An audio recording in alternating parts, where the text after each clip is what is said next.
We take this as a persecution of the Gusii community by President William Ruto, and we think this persecution has been provoked by the independence of mind that has been exhibited by the control of budget, especially our remarks at the National Dialogue Committee sittings, where she condemned the enhanced taxation measures by the current regime, including the housing levy.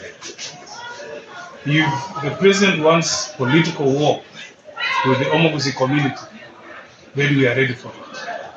And we want to warn the president that enough is enough for the Gusii community. This is perhaps the only high-ranking position that we have as the Gusii community. We don't have any PS. We don't have a permanent secretary from the Gusii community. So we don't understand why it's taken, if this offense was alleged to have been committed in 2016. Why now? Why now?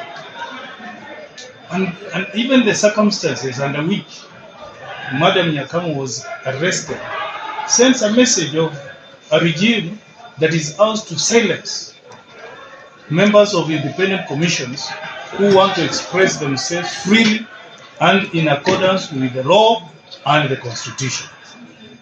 And we condemn these coward acts by the executive, and we appeal to Kenyans of goodwill to join us in resisting this primitive persecution of people serving in independent commissions.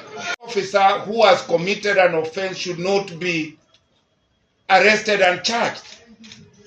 But clearly, when the controller of budget of the Republic of Kenya is arraigned, when we know that government disbursements to various government agencies, including the bursary money, has not been processed and released. So clearly, this is either an attempt to derail the government operations, or is drama being created to justify why funds have not been released to various government agencies.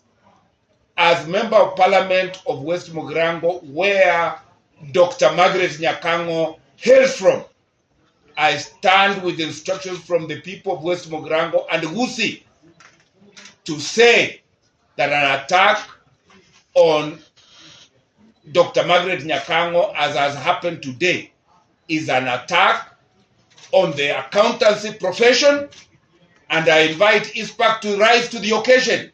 It is an attack on women professionals of this republic, and I invite women of this republic to stand and deal with this.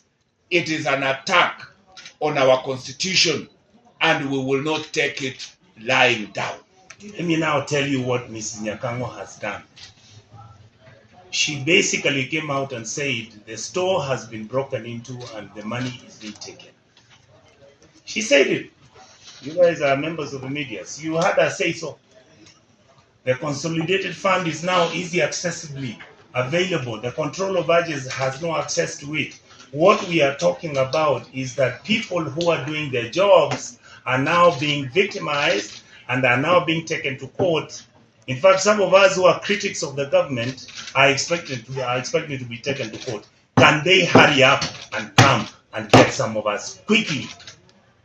Because we are not going to stop this nonsense. We will talk about the issues. We will raise them. Madam Nyakang'o has been saying it. We are mismanaging our finances and we are mismanaging our country in a very polite way. I called one of my friends who is in leadership in the House. And I told him, what is that nonsense I saw? That was last week. He told me, and he sent me a message. He said, tell her to stop talking too much. What do you mean you tell her to stop talking too much? Some of us talk too much. You can't stop me. That's the job I have. I'm going to tell this government over and over and over that the things which you are accusing Ms. Nyakang'o of doing, that is the job you gave her.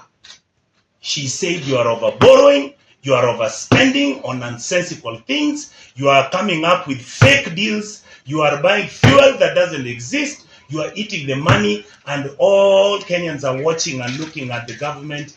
And I want to plead with President William Ruto. Those who much responsibility has been given, more, much more is expected of him. It started with Fred Matiang'I. The story ended. It came up with Madam Nyakango.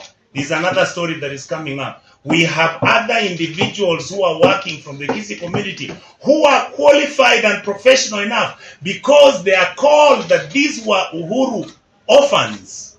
They must be gotten rid of so that other properly engaged individuals can be given